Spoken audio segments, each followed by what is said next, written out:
Picture this, a stone chamber buried in the heart of an ancient city.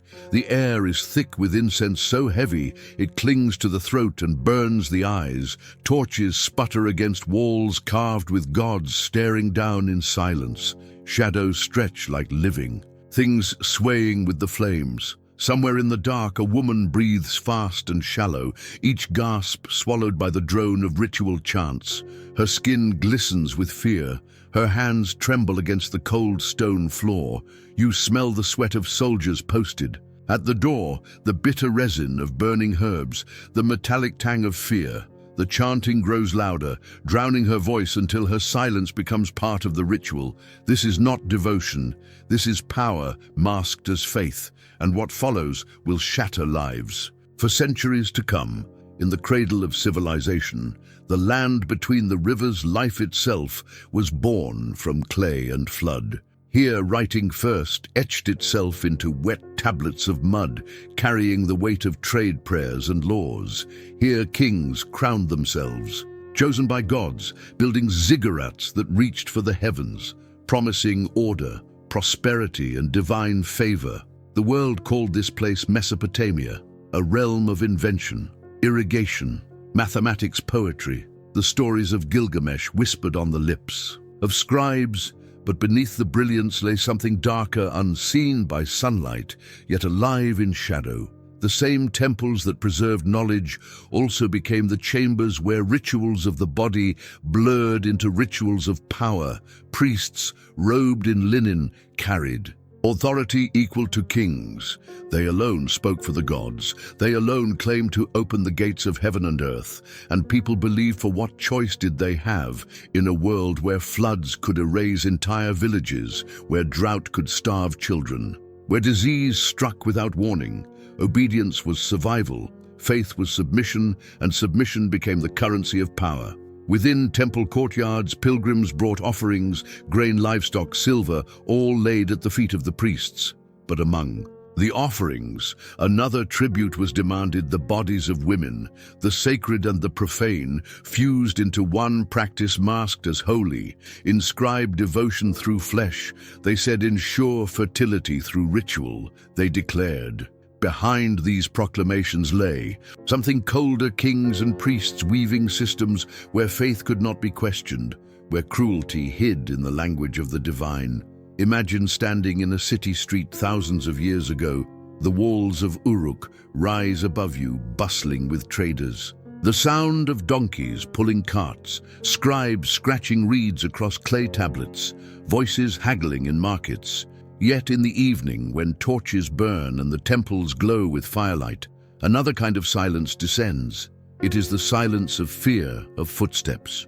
Echoing down stone halls of daughters led through gates they cannot leave. This was the brilliance of Mesopotamia and its betrayal. At once the birthplace of law and the birthplace of rituals that broke countless lives. What followed was not devotion.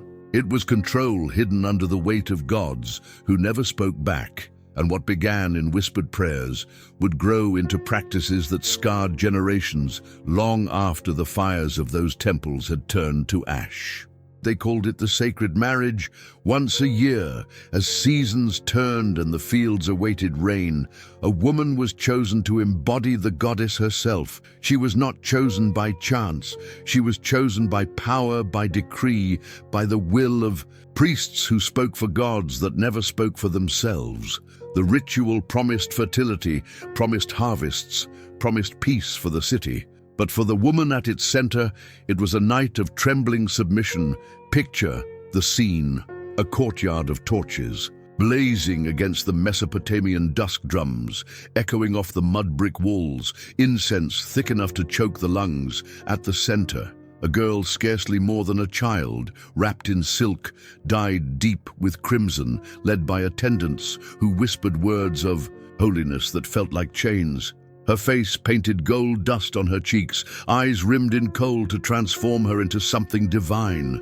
The king waits within a chamber carved with reliefs of gods, his crown glinting in firelight, his body heavy with oil and expectation. The girl enters barefoot, the stone cold beneath her feet, her pulse louder than the drums outside, every gesture rehearsed, every step demanded of her in the name of heaven itself. The ritual unfolds slowly, deliberately. The king and the chosen woman united under watchful eyes of priests who chant invocations. They call it union with the goddess, but in truth it is theater, a stage for power. The people outside cheer, believing this act ensures fertility, reign, and survival.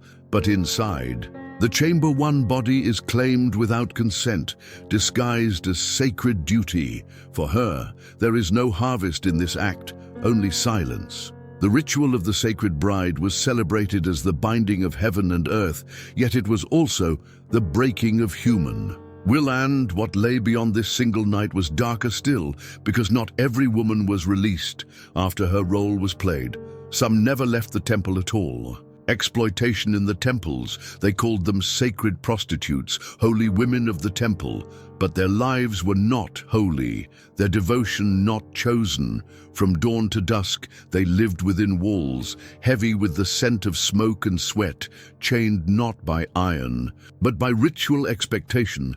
Coins dropped at the feet of priests, and in return, women were sent into the arms of strangers. The sound of silver against clay bowls became the rhythm of their captivity. Men entered in whispers or laughter, their sandals slapping against stone, their shadows stretching long in flickering light. The temple promised that each encounter fed the gods, each touch transformed into divine favor for the city. But the truth lay in the eyes of the women themselves, hollowed, tired. Resigned, some pressed their nails into their palms until blood welled as the only act of resistance left to them. Some sang softly at night songs that appeared like hymns but carried secret meanings, messages of sorrow passed from one to another. These women learned to survive by retreating inward, by letting the body become a mask, while the mind drifted far away. Obedience became second nature, silence a shield, and yet even in silence sparks of defiance survived, a girl who refused to bow her head, until forced down by a priest. A woman who whispered a forbidden name during ritual, knowing the gods she called upon would never answer but still daring to speak. In the records they are nameless, faceless, merely roles in ceremonies. But in truth, they were countless souls trapped in cycles of exploitation, with only fragments of defiance to remind themselves they were still alive. The temples stood as monuments to gods, but inside their walls, the cries of women dissolved into smoke, and as generations passed, the rituals did not fade. They multiplied, feeding on belief and fear until they became indistinguishable from faith itself. What began as the sacred marriage grew into something far more consuming, and the line between devotion and cruelty blurred beyond recognition. To the people of Mesopotamia, survival was fragile. The rivers could flood and wipe away entire harvests, or run dry and starve the land into dust, so faith became desperate, and rulers learned to weaponize that desperation. They declared that fertility of the earth depended on fertility of the flesh, that the womb of a woman mirrored the fields of grain, and that without ritual union, the gods would abandon them all. Sex was no longer intimacy, it was law. It was governance. It was the heartbeat of empire. Picture the throne room of a king, seated high above his people, surrounded by tablets carved with decrees. He proclaims that through his body, the goddess of love is satisfied. Through his ritual, the harvest will grow. The crowd cheers, believing survival itself rests in his union with the sacred bride. But behind the closed doors of the temple chamber, a girl kneels in silence, her tears hidden in the folds of her hair. The king boasts before priests and generals, parading his role as divine mediator, while the victim remains unseen, unheard. This obsession was not about gods, it was about control. The psychology of power is hunger without end. It consumes until the suffering of others becomes invisible, or worse, becomes necessary. For priests and kings, The ritual was proof of dominance, proof that even the bodies of their people could be claimed in the name of survival. Imagine the cruelty of belief itself turned into a weapon, faith twisted until it demanded the sacrifice of innocence again and again. And so generation after generation, daughters were led into temples, their voices lost to chants, their futures erased by the shadow of power. Obsession fed on fear, fear fed obedience, and obedience fed empire. This cycle was perfect, unbreakable, or so it seemed. But beneath the silence, beneath the chants, something else stirred, something that refused to be erased. It began not with rebellion, but with whispers. Within the confines of the temples, where walls absorbed countless cries, women found ways to speak without words. A tilt of the head during a ritual dance, a shift in the rhythm of a song, a glance that lingered a moment too long. These became their codes, their secret language. To the priests, the dance looked like devotion. But to those who knew, it was defiance, each step carrying memories of pain transformed into endurance too. Outsiders, the songs were prayers to the gods, but among the women, each melody concealed hidden stories, passed from one voice to another. Like a thread unbroken, even silence became a form of resistance. When a woman refused to cry, when a girl stood, unmoving, her eyes defiant, even as her body was forced into obedience. They could not stop the rituals, but they could remember. They could carry fragments of truth inside themselves, knowing that even if history wrote them out, memory would survive. In quiet gestures, and this memory became a seed hidden deep, waiting for time itself to fracture the power of kings and priests. Centuries would pass, empires would rise and fall, yet these silent acts of defiance remained etched in the fabric of culture. All carried forward like ghostly echoes. It was resistance not with swords, not with fire, but with survival. And survival itself was rebellion against a system that demanded their silence. But as belief began to crack and new powers emerged, the rituals that once seemed eternal began to falter, and what was once sacred would collapse into dust, leaving behind not glory, but haunting silence. Time is relentless. Empires that once believed themselves eternal crumble, like clay tablets left in the rain. Mesopotamia too began to fracture, city against city, king against king, river against flood.